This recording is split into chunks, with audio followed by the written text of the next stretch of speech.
have stated constantly, Alien 3 is one of the worst films ever made. And as I've also stated, most Alien 3 games are actually far superior to the film itself.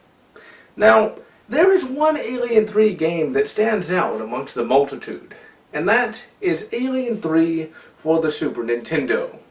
Now, the one thing that may shock you about this game is that it was made by LJN. You can see clear as day on the box the LJN logo, but in the game itself you will see that it's made by Acclaim. But at that time, Acclaim was owned by LJN. Now what we have here is one of the very rare movie-to-video game adaptations, where the adaptation is actually far superior to the film itself. Now when I say it's far superior, I mean it is far superior in every conceivable way.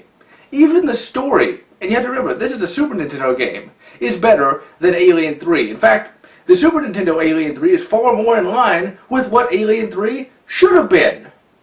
Thus making this the definitive version of Alien 3. Really, this is as good as you're ever going to get with anything titled Alien 3.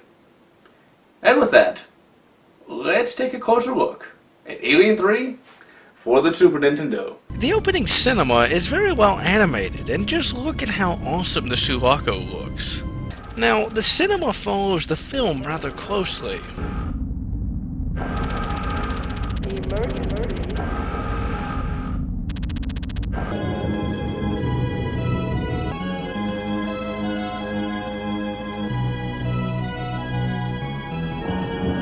Too closely. Really, I have never seen a game follow a story this close. And it's a shame, because it's Alien 3 that we're talking about. Gameplay is exactly what one would want from an Alien game. It's a side-scrolling shooter. And it looks quite good for the time, except here, Ripley looks more like Sinead O'Connor rather than Sigourney Weaver. There are some platforming elements, and they really are hit or miss. The jumping is adequate, although she looks like she's jumping in low gravity. Sometimes you will phase through the platforms, but it really doesn't get all that annoying, and I have never died because of it. Crouching is terrible. There is a bit of a delay between pushing the button and crouching, and since there are some enemies that you can only hit while crouching, you might take a hit before you can crouch down to get them. You have a health bar, but you can't see it unless you get hit. Now, you won't take too much damage from enemies, but still, you will want to try and avoid damage if at all possible. When you do take damage, band-aid boxes are surprisingly abundant if you know where to look. The music is, well, there. As far as I know, the track doesn't really change too much. And yes, it does sound similar to the film, but it's too similar in that it's rather boring. You're definitely going to need to go ahead and put on your own music. Now, you can't save in this game, but it does have a password system. And for once, it's rather good. It only has a few characters that you have to type in, and they're actually rather easy to remember. And in this game, you are going to be using these passwords quite a bit, as this game is very, very difficult. When you start the game, you will already be equipped with all your weapons. You have a pulse rifle, a flamethrower, and a grenade launcher. Now this is similar to the weapon that Ripley cobbled together at the end of Aliens.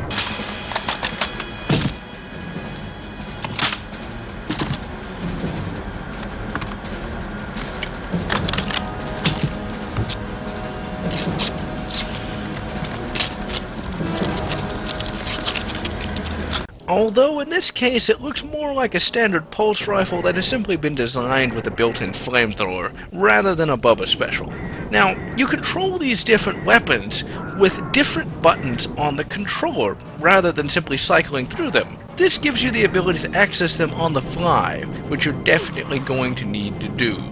As you progress through the game, you will come upon some weapon power-ups that will turn your flamethrower green or blue, but I haven't been able to discern any real advantage to having them. The pulse rifle should be used on all of your mid-ranged enemies. The flamethrower works well on the smallest enemies like the facehugger and the chestburster, and grenades should be used on eggs and on very large enemies. Unlike in the film, you have a massive, and I do mean massive, army of aliens. The main problem here is the fact that they will respawn literally all the time. Facehuggers can sometimes be stopped if you destroy nearby eggs, but for the most part, you are just under attack all the time, and sometimes it will get really cheap. Not controller smashingly so, but still annoying nonetheless. The enemies are all well animated, but really, they're pretty much all the same, so they will get rather monotonous after a while. The enemies, of course, are your basic alien types that will, for some reason, start to change colors. Now, if gameplay was just kill aliens and find an exit, this game would get very boring very fast. But gameplay is varied by the use of this mission system. What you do is you find this terminal. Now, on different levels, it is in different locations, but you can usually find them fairly easily. Now, when you access it, you are given a set of 6 missions to complete, and they vary from fixing things to just simple destruction. One other thing to note is that the missions are all given rather clever names, and it really shows that they did put some effort into this. Now, these missions will take some time to complete, which is both good and bad. The bad is, you're going to be dying a lot, and what's bad about that is you only get 1 life. However, I will say that the developers did a good job on the game over screen.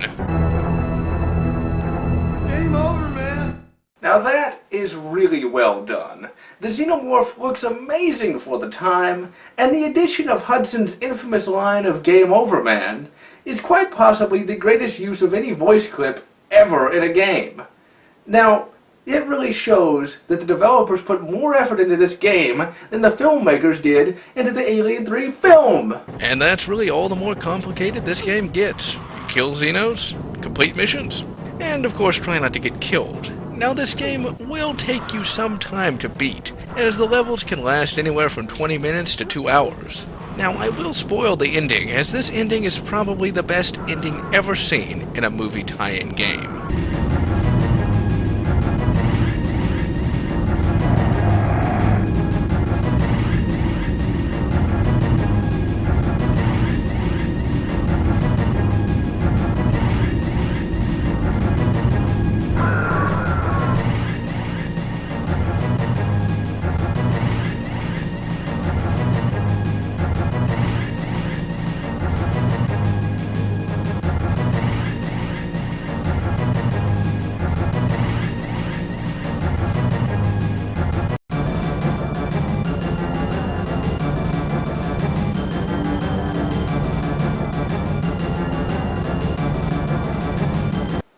Full-on alien warfare culminating in a final battle against a queen.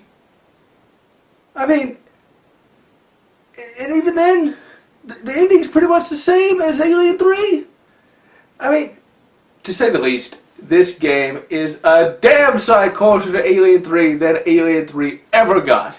I mean, it's like the same ending, except, you know, just a billion times better. And there is one more thing! You can play this on the DS, as it is compatible with the Simul DS emulator. However, it is prone to freezing, and you can't use save states. But with easy-to-remember passwords, it's fairly easy to pick up where you left off. Put simply, Alien 3 on the Super NES is a masterpiece.